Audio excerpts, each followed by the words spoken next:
कर्म की पहचान। एक बार एक चोर एक महात्मा के यहाँ पहुँचा। जैसे ही वह महात्मा के सामने आया, उसने उन्हें प्रणाम किया और कहा, गुरुजी, मैं एक चोर हूँ। मैं अपनी चोरी की आदत छोड़ना चाहता हूँ। कृपया कर मुझे अपना आशीर्वाद दें ताकि मैं यह काम छोड़ सकूं। चोर की बातें सुन महात्मा ने शीघ्र ही जवाब दिया, अगर तुम चोरी की आदत नहीं छोड़ सकते हो तो एक काम अवश्य करो।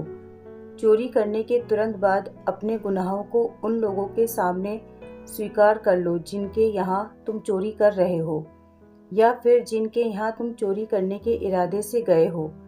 पहले तुम उन्हें यह बता दो। अगले दिन चोर एक घर में घुसा।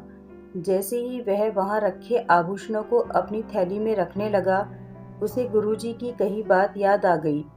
उसने मन में सोचा, अगर मैं चोरी करता हूँ और फिर घर के मालिक को बताता हूँ तो वे तुरंत ही मुझे पुलिस के हवाले कर देंगे। पुलिस मुझे पीटेगी और फिर जेल में डाल देगी।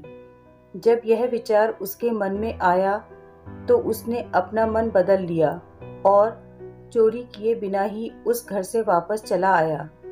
उसके बाद उसने चोरी करने की बहुत कोशिश की, पर सजा के डर से वह एक बार भी ऐसा नहीं कर पाया। वह गुरुजी के पास वापस लौटा और कहा, आपने ये कैसी सलाह दी है मुझे? अगर मैं जानता हूँ कि मुझे चोरी की बात घर के मालिक को बतानी है तो ऐसे में मैं चोरी कैसे कर पाऊंगा? गुरुजी ने जवाब दिया, मैंने तुम्हें यह सलाह इसलिए दी ताकि तुम चोरी करना छोड़ दो। जब तुम्हें मेरे शब्द याद आए तो तुम सावधान हो गए। तुम जान गए कि तुम्हारे कर्म अगर ऐसे ही रहे तो इसकी क्या सजा हो सकती है। इसने तुम्हें अपराध करने से बचने में सहायता की। तुम्हें हमेशा अपने किए गए कर्मों के परिणाम के बारे में सचेत रहना चाहिए, तब तुम कुछ भी गलत नहीं करोगे।